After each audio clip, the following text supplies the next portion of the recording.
Essex Police Emergency. Hi there. Hello. I need police and a forensics team to my address, please. What do you mean? What's happened? My friend and I got into an altercation, and I'm the only one who came out alive. On Sunday, the 16th of February 2014, an intelligent, well-mannered 14-year-old boy called Breck Bednar got into a taxi and travelled from Surrey to Essex. He was going to meet someone he believed was his friend, but the two had never met in person before. They met through online gaming, and over time, they'd spent hours talking about the things that Breck loved the most: computers, technology, video games, and the promise of a future built around them. But Breck didn't know that he was walking into a trap, because the person waiting for him wasn't really his friend. For months, Breck had been manipulated. He'd been isolated. He'd been groomed. And the most frightening part was that Breck was the only one who couldn't see it. His parents had seen it, his friends had started to see it, even the police had been warned. But by the time Breck realised who Lewis Daynes really was, he was already inside his flat, and it was too late. Ladies and gentlemen, my name is William, and this is the Baker Street Bureau. If true crime, paranormal, and the outright unexplainable are your thing, you're in the right place. I'm pretty new here, and if you want to support me, the best thing you can do is click the like button. Now, without further gilding the lily, this is the case of Breck Bednar and the predator who made a child believe that everyone trying to protect him was wrong.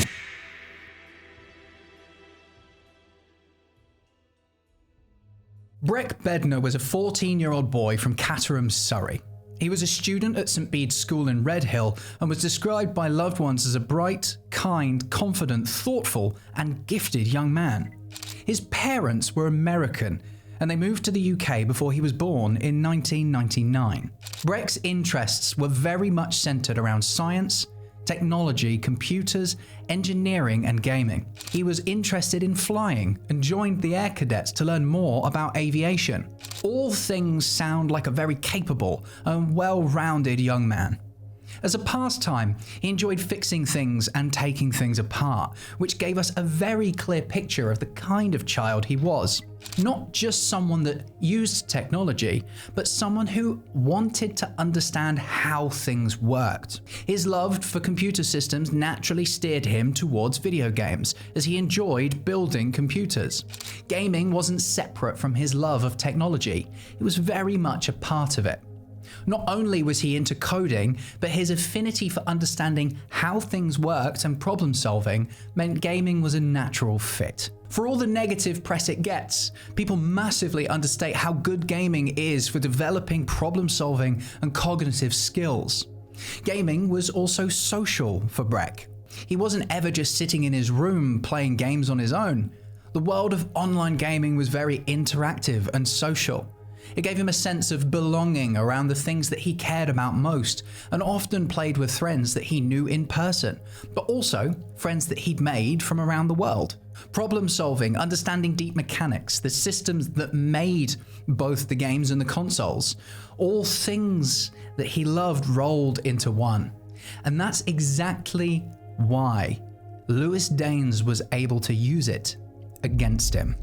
Breck met Lewis through gaming, as Lewis hosted gaming servers where Breck and his friends played. Lewis also ran his own TeamSpeak server, a client that was used to communicate verbally with people whilst playing games. This gave Lewis two things: power and status. Lewis was able to control the environment. He wasn't just another player.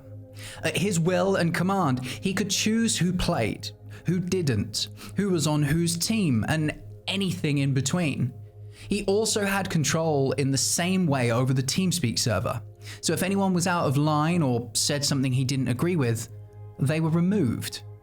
He was also admired by Breck and his friends. To a group of 13 and 14-year-old boys who were very into gaming, the person running the server felt like an authority figure. They were the person that made the group possible. If there was something that the boys didn't like, they would be able to appeal to Lewis to change it. If they were being harassed by someone outside of the group, they could ask Lewis to remove them. He was effectively able to create and control the environment in which the boys had fun. Lewis was slightly older than the boys, but not old enough to seem obviously dangerous. He wasn't a stereotypical, creepy old man that we imagine when we discuss grooming or online predators. He used his age and knowledge to help him further win favor with the group. Lewis's understanding of computing gave him a very powerful route into earning Breck's trust. He was seen as an intelligent mentor. He helped Breck improve in his gaming abilities. He would talk to him about challenges with his computer and offered technical help. He praised Breck's advanced knowledge and flattered him. All of these things combined created an inner circle feeling, a form of social currency. The boys felt a sense of belonging where they could express their interests, and they found a mentor who they looked at with admiration. They looked at Lewis as a future version of themselves. Out of the whole group, Lewis had set his sights on earning Breck's trust and slowly but surely began ring-fencing him. Lewis drove a narrative to Breck and the group that he was wildly successful. He claimed that he worked for the US government. He said that this was all because of the tech company that he ran, and he also made a lot of money with Bitcoin. They would often sit in private chat rooms on TeamSpeak to keep communications secret. A classic trust-building move with an aim to make the victim feel selected, trusted, and separate from the group. Some of the older members of the group became suspicious and questioned whether Lewis was who he really claimed to be. He retaliated to the confrontation by banning people who questioned him from the server. Over the course of about a year, Lewis turned all of this status he had built into control. He sold the dream to Breck about joining him in his business ventures. Delusions of grandeur about all the money and freedoms that he had. To a young man, hearing the news that you can live a fantastic, almost fantasy lifestyle with the things that you already love and cherish, it's incredibly tempting. Gaming was just the setting, but the real weapon was status, power, and wealth. By the time it came to invite Breck to meet him, he didn't need to force it. Breck wanted to go. But outside of the game, away from the computer, alarm bells were ringing. Breck's mum, Lauren, started to notice a shift in his behavior, and during her investigations, found some harrowing information. At first, Lewis was just a name that Breck mentioned from gaming. But then Lauren started hearing it more and more. Lewis says this. Lewis says that. Lewis says I don't need to finish school. Lewis says I should be allowed to game for as long as I want. Small moments where Breck would push back against his mother, not with his own reasoning, but with Lewis's. Now, this wasn't normal teenage defiance. A normal teenage argument might be, one more game. Please, Mum, I'm having fun. I'm really close to achieving this thing in that game. But this was closer to, Lewis says I shouldn't have to stop. Lewis says I don't need to listen. Lewis says he understands me better. Lauren wasn't worried about Breck's love for gaming. She was worried because someone inside the game was starting to outrank her in her own son's mind. His behavior was changing in real time in front of his parents' eyes. He found it harder to pull back into family life. He was harder to get off of the computer. He began to reject some of his other hobbies, habits, and responsibilities. Once Lauren realized this was more than screen time, she started trying to work out who Lewis really was. But she was trying to do something almost impossible. She was trying to assess a threat she couldn't see, a person she couldn't properly meet, a relationship she couldn't fully hear. And every time she tried to understand it, Breck defended Lewis. He was reachable enough to influence their son, but not reachable enough to be held accountable by the parents. He was in their house, he was in their home, but he wasn't standing in front of them. He would speak to Breck for hours, but when the adults wanted answers, he would hide behind distance, screens, and secrecy. At one point, Lauren even logged onto his computer and attempted to confront Lewis instead. Unsuccessful and running out of options, Lauren contacted the police. She told Surrey police in December of 2013 that she believed her son was being groomed by an older male. All the information that Lauren had gathered on Lewis was handed over to the police. Her memory of the call was that when she'd finished speaking with them, she felt like she had the situation in hand. She believed that she'd done enough. If the police would have looked properly, they would have found everything that they needed to act. A search against the police national computer would have shown allegations of a previous engagement between Lewis and a 15-year-old. Not a conviction, allegations, but enough to form a pattern, enough to take it seriously. The opportunity was right there. Lauren didn't call the police after the tragedy looking for someone to blame. She called them before. She was trying to stop it. After the conversation with the police ultimately led to no meaningful protection, Lauren and Barry, Breck's father, tried to intervene themselves. Both parents agreed to confiscate Breck's computer equipment, and they held an intervention-style meeting. The meeting included Breck, Lauren and Barry, another boy from the gaming group, and that boy's parents. During the meeting, they clearly stated their suspicions about Lewis and set out a very simple ultimatum. If Lewis was genuine, he would meet them for a coffee and a chat. If he refused, the boys would have to break contact.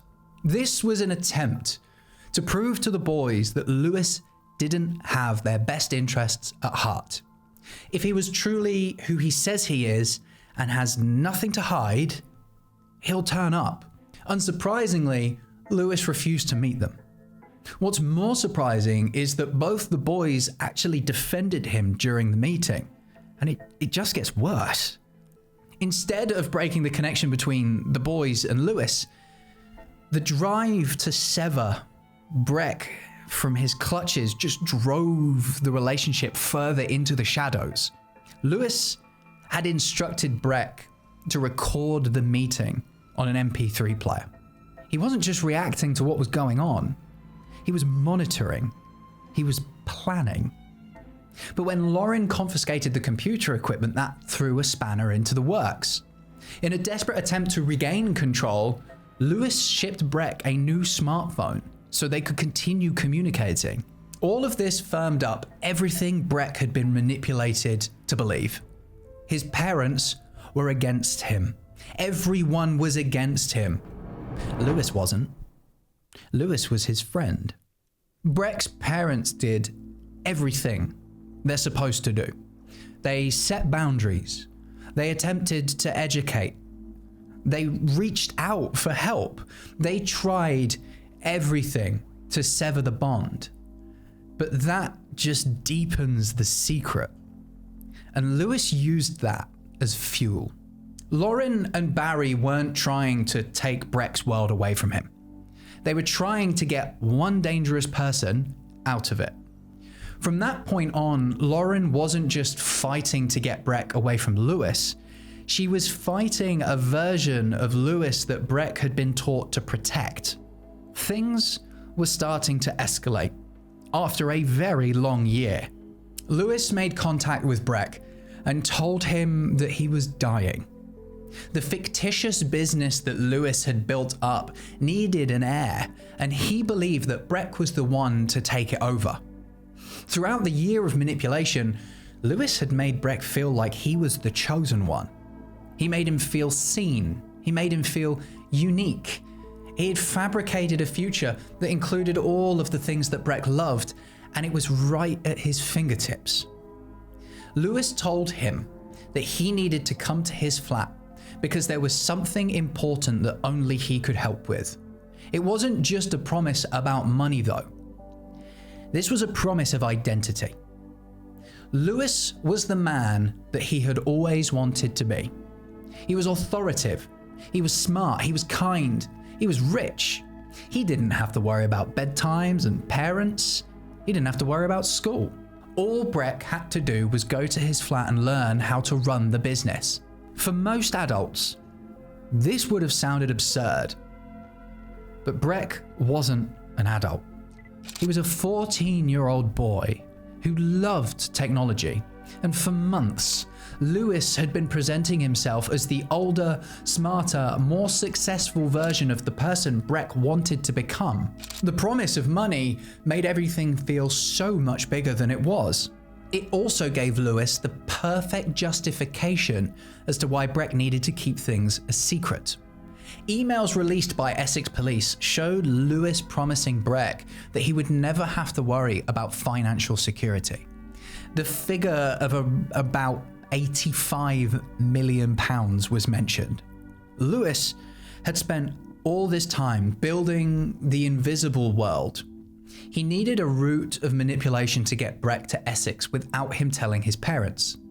Because he'd created this world where Breck's parents were against him, Lewis very easily could have said something like, if you tell them about the money, they'll just try and take it away from you. And Breck would have listened. He genuinely believed that his parents were against him.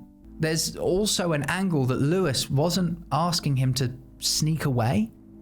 He was asking him to step into the future. He was offering him everything he ever wanted. All he had to do was go there. Breck didn't tell his family he was going to see Lewis. Reports state that Breck told his parents he was going to be sleeping at a friend's house near their home in Caterham. Instead, he secretly travelled to Essex. Lewis had created a story for Breck to tell his father about the sleepover. This was all Lewis's idea. He said that he was going to meet a 14-year-old friend who used to go to his school. He told him to tell his father that he had spent too many half-terms indoors and wanted to spend this one outside with friends. That chills me to my absolute core. Lewis didn't just tell Breck to meet him at his flat. He gave him the story to tell. He gave him the cover. He gave him the words that wouldn't just make it sound normal, but he gave him the exact words he knew would play right into his father's heart. After the long, arduous year that the family had been through, their son turned around to them and said, "I'm going to spend some time outside with friends. I'm going to get off the computer." In all the time that Lewis had spent manipulating Breck, he had told him exactly how to manipulate the people closest to him for his own sick gain. On Sunday the 16th of February 2014, Breck travelled from Surrey to Lewis's flat in Grays, Essex. According to Lauren, this was via a taxi that Lewis had prepaid for. For more than a year, Lewis had been a voice, a username, a gamer, a figure inside Breck's online world. After Breck arrived at the flat, the world outside disappears from the story. A pizza was ordered and time passed. What happened inside that flat can only be known in full by Lewis Daynes. But what police found afterwards showed that this had not been an accident. And it certainly had not been the business meeting that Breck believed he was going to. The boy who had travelled there expecting opportunity had been restrained and murdered by the person he thought was his friend. Even after Breck was dead, Lewis was still trying to manipulate the situation. The grooming was over, but the lying wasn't. Lewis called 999 and said that he needed police and a forensic team to be sent to his home. He claimed that he and Breck had got into an altercation and that he was the only one who came out of it alive. During the call, in a cold tone, he said that he'd picked up a penknife and acted in self-defense. Right, okay, Lewis, I need you to just take me back through that again. So what happened last night? Okay. He came to stay with me because he was feeling down. I tried What's his name? Breck. B-R-E-C-K. He was just standing up. He was in a mess. Hands on his face. I got up. I put my arms around him and I said it was okay. He just shrugged me off and said no. I can't remember exactly what he said. He was going on about how he didn't want to go home. He was fed up with his life and he didn't want to go. I have a penknife on the side of, in my room, adjacent to my bed. I have a chest of drawers. After shaving the TV and stuff on there, I had a penknife on there, folded. He picked it up, opened it, and then lost control. In self-defense, put my left arm up to block him from stabbing me effectively. We struggled. I got him to the ground. He got up. I grabbed a knife and I stabbed him once in the back of the neck, I believe somewhere near the brainstem. He turned around, tried to carry it on, and I think I stumbled on my chest of drawers. I fell over. I got back up, backed away, and then I don't remember exactly what happened, but the fight ended with me cutting his throat. I believe I turned around and I slashed his throat. Shortly before calling the police, Lewis sent photos of Breck's body to Breck's friends to spread the horror of what he'd done. Lewis was sentenced to life in prison with a minimum term of 25 years. The Crown prosecutor, Jenny Hopkins, said, "Our case was that Lewis Daynes, even though he was 18 when he committed Breck's murders, was a controlling and manipulative individual who carefully planned this crime. The degree of planning and manipulation by Daynes is shocking, and when you consider the young ages of the perpetrator and the victim, it stands out as one of the most cruel, violent, and unusual cases we have ever dealt with." Breck's family established the Breck Foundation to raise awareness of online dangers and promote responsible use of the internet. His mother was quoted by the BBC saying, "I want Breck's tragedy to open the eyes of everyone, to recognize the dangers of online predators. It's a very real danger today. We all need to look after each other." If you're a parent with online safety concerns in a fast-moving modern world, I would strongly suggest spending some time on the Breck Foundation website. I've popped a link to it in the description for ease. There is some really, really good information on there, and something that stood out to me quite a lot when looking was it emphasizes that you don't need to be tech savvy to learn about a lot of this stuff. Now, normally I write a little summary that drives home the feeling of these stories in an attempt to put a full stop at the end of the video. But all I can think about is how scared Breck must have felt the moment that he realized he was wrong. And quite frankly, that breaks my heart. So I'll leave you with this. Education is very important. I believe that if you are somebody that has young or vulnerable people in your life, whether you're a parent, step-parent, grandparent, auntie, uncle, your best friend's got kids, educate yourself. The more you know, the better equipped you are to handle these challenges, because the world that we grew up in doesn't exist anymore. All right, when we were younger, it was chat rooms, it was Habbo Hotel, it was Bebo, MySpace, it was, Facebook started when we were younger, but things are different now. And you're right, you don't have to be technically savvy to be able to spot when somebody's behavior has changed. So just go and learn, spread that knowledge, and do the best you can to look after the people that you care about. Ladies and gentlemen, my name is William, and this is the Baker Street Bureau. If true crime, paranormal, and the outright unexplainable are your thing, you're in the right place. If you enjoyed today's video, click the big like button. It's the best way to support the channel. It lets YouTube know that you've enjoyed what you've just watched. And in turn, it will show other people the video as well, which apparently helps me grow. I'm new here. You might have noticed that in some of my recent videos, I said that I was trying to reach 100 subscribers by the end of the year, and we are well over 200, which is absolutely wild. I could not be more grateful for the support and the kind comments. All I wanted to do was tell stories about things like this, and I got a bit fed up of all of the AI true crime channels. So I appreciate it. Keep supporting me. I will keep making content regardless. Now, I'll let you get on with the rest of your day.